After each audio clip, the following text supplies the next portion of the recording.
Now, it's been revealed that 80 officers didn't turn up for work at London's Wandsworth prison on the day terrorism suspect Daniel Khalif escaped. The prison's minister says nearly 40% of the staff due on shift that day were absent. Though a prison service spokesperson says there were an appropriate number of staff on duty that day, with almost all absences factored into workforce planning, including staff out for training or on annual leave. The initial investigation did not find staffing levels to be a contributing factor in the escape, and it added fewer than 5 of the 80 absences were unauthorised or unplanned. Well, let's go live now to Mark Fairhurst, the National Chair of the Prison Officers Association. Thank you so much, Mr. Fairhurst, for joining us here on the programme. I just want to, first of all, get your reaction to this debate about whether the prison was staffed adequately or not. Of course it wasn't staffed adequately, and these figures are very confusing from the Ministry of Justice.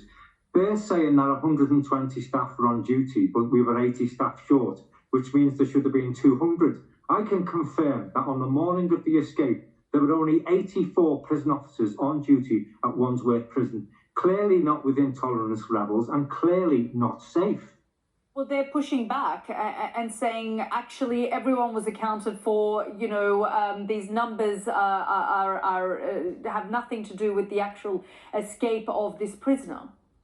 Of course they have everything to do with the escape of this prisoner. They're clearly not within their own limits. The prison service throughout the entire estate works on a 20% non-effective number of staff being on duty at any one time to account for leave, sickness and training. Here at Wandsworth, they've already confirmed that 40% were absent, so they're twice as above the tolerance levels that they're stating were acceptable. They're quite clearly not acceptable. What we're also hearing, you're saying there's a staff shortage level, and certainly on that day, but we're also hearing and being told that there is challenges to the labour market, but the staffing picture is improving within prisons, with a substantial increase of 700 full-time equivalent band prison officers in the 12 months ending 30th of June 2023. How do you respond to that? More government spin. They've recruited 4,000 new prison officers and only managed a net gain of 700. For every 4 new recruits, we keep only 1. And we're 4,000 less prison officers than we were in 2010 when this government came into power. So don't be fooled by the hoodwinking from this government. What needs to happen as far as you're concerned now? Because, of course, we've now seen this incident that went on for days and days and days.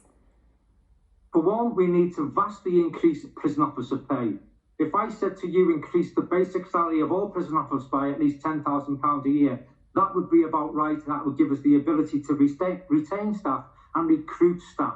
We also need to reduce the prison population at Wandsworth and modernise it wing by wing to give staff there a fighting chance who are doing an absolutely amazing job in extremely difficult circumstances. And do you feel that is going to happen? Given in light of this incident? It's happened in other Victorian jails where they've modernised wing by wing and reduced the capacity of the jail so staff were able to cope. But with the right investment, it can happen and it should happen. And if nothing changes in the prison system, after all the publicity we're getting and after this massive security breach, due to underfunding and understaffing of the entire service because of this government policies and the lack of investment, if nothing changes now, let's be honest, what's it going to take? Well, the Justice Secretary's ordered an urgent review. We're also hearing that the Lord Chancellor has said that there will be an independent investigation into the escape.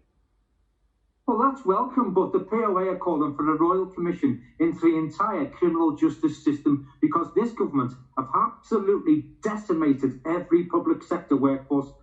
The police are in crisis, the prisons are in crisis, the court staff can't cope and the probation service are overworked. The entire system is on its knees due to this government. So let's have a royal commission, let's have an independent inquiry, let's put things right.